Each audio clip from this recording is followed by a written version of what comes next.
Hi, I'm attorney Seymour Wasserstrom, and in this video I'm going to tell you what you can do if you're in trouble with the mortgage company. And unfortunately, these days a lot of people are in trouble with their mortgage company. Why?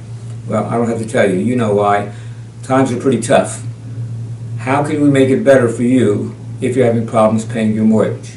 Number one, if it's a real hardship, maybe you've gotten involved with a virus one way or the other, maybe some family member has been laid off of work, something's happened to you. If you've got some kind of hardship, which most people do these days, best thing is to pick up the phone and call the mortgage company. And if you're afraid to do it yourself, if you call us, we'll help you.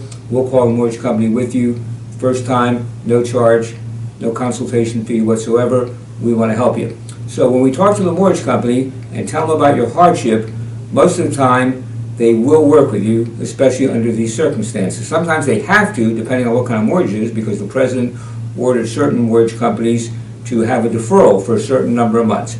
But let's say you've tried and tried, you haven't been able to work something out, and you're at the point now where you're in foreclosure. First of all, what is foreclosure? Because a lot of people don't know. Foreclosure, some people think if they miss 2 or 3 mortgage payments, next thing they know, they're going to come home one night and that door's going to be locked, the windows are going to be shuttered. It doesn't work that way. If you're in New Jersey and you got a Jersey foreclosure, I made an article and I'll send it to you for free. It's called "It Takes a Long Time to Foreclose."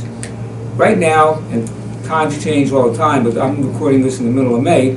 Right now, if you don't do anything and you let that mortgage company file a complaint against you and start a foreclosure, it's probably going to take at least 8 months until that property goes to sheriff's sale.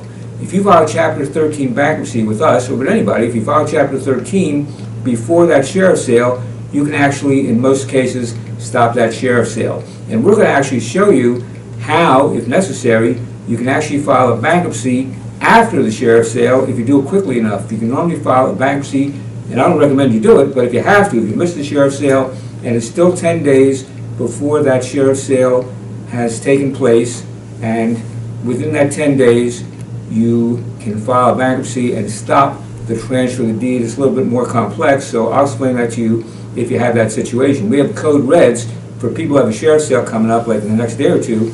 We help them out. That would be a super code red if you actually had a sheriff's sale, but we can stop that from happening, or we can stop you from losing that property if we file that Chapter 13 within 10 days after a sheriff's sale. Here's some of the things you can do once you file the Chapter 13. Number one, we can attempt to get you a loan modification. What's a loan modification? Well, let's say you're $10,000 behind in your payments.